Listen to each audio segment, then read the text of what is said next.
So joy. When you hear joy, what do you think of? Because if you ask anybody in my generation, you probably hear having loads of sex, rolling a blunt, or spending thousands of dollars on clothes you'll never wear. Now, you can call me a prude, although joy with me is the time I spend with my mother. Now, I'm not trying to sound as though I'm better or like I'm some kind of hero. Although the joy I have now very much stemmed out of those surface level hits of dopamine that are often craved by those my age. You know my mother and I well, although what you may not know is the 17 years of trial and error it took to get us here. I remember my own anguish and suffering as described in Scripture. I was 8 years old, and I lost my father, and I grew up without knowing how to be a man, and with my sexuality, I felt as though I was cursed by God. And it threw me into a pit of anguish, and I aimed a lot of it at God, because my father was my joy, and he took my joy away. That's how I saw it. And I resented my mother for this, because our family was broken. However, our family was not broken. I was just chasing surface level happiness rather than accepting what I did indeed have. We all have our indulgences and fake joys, and with me, it was food. I had a lot of rough nights, and I ate like an absolute animal. My mom can attest. I thought it made me happy, and it did at the time. And although my stomach was overfilled,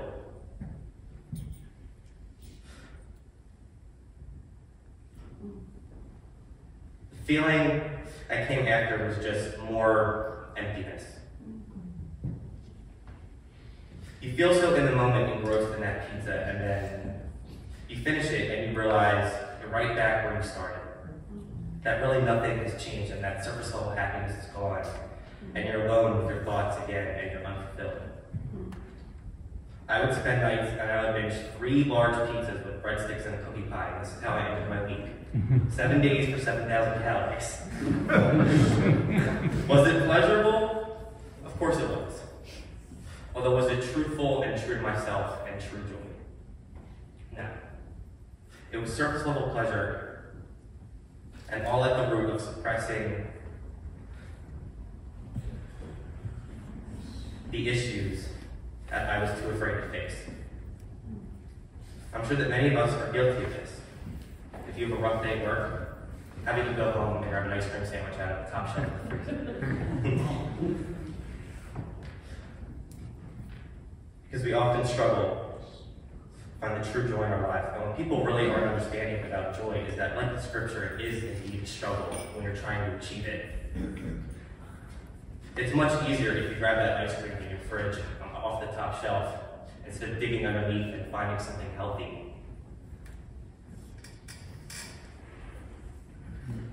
So I spent a lot of my teenage years in this anguish and without joy.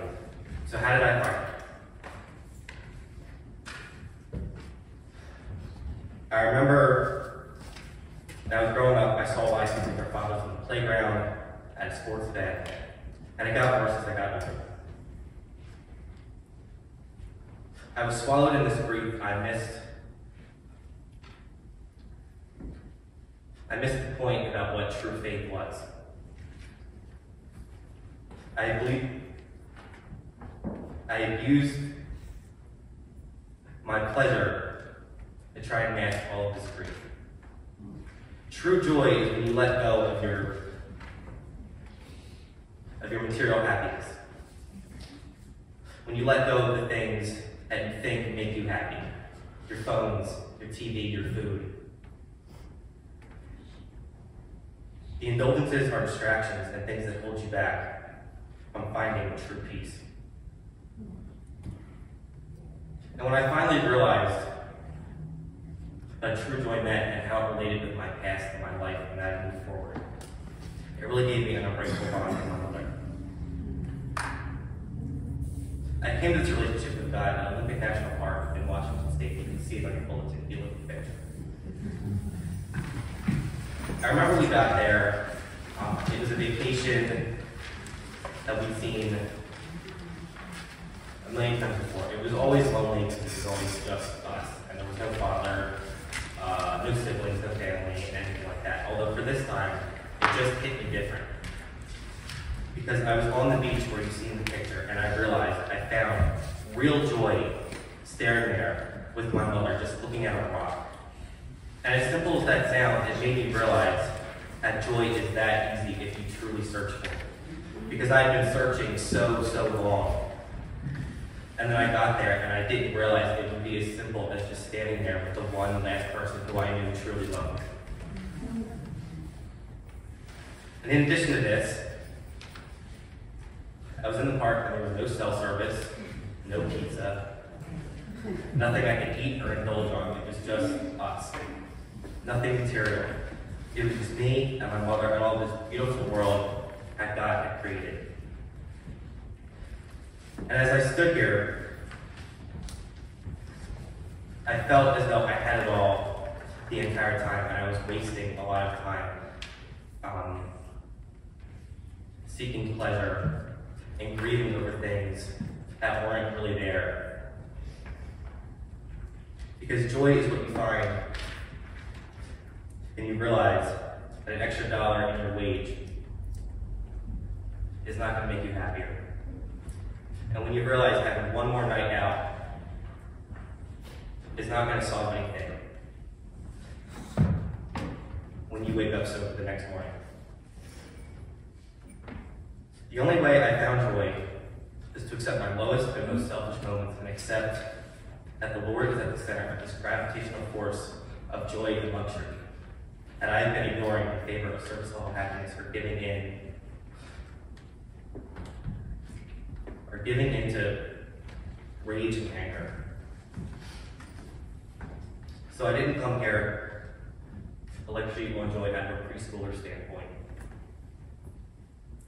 or to preach joy as something that you should feel every day.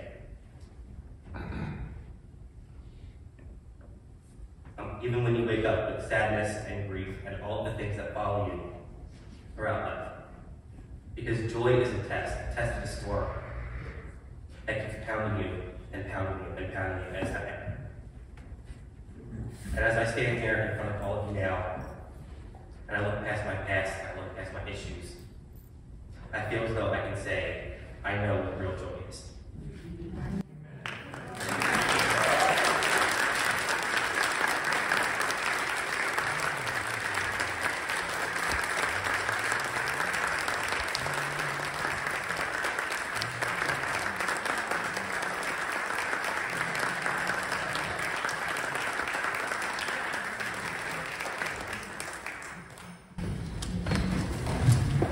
Amen. What a timely message, yes? Especially in this season of Christmas when there's so much to do and so many things to happen. Thank you so much, Sam, for sharing yourself with us.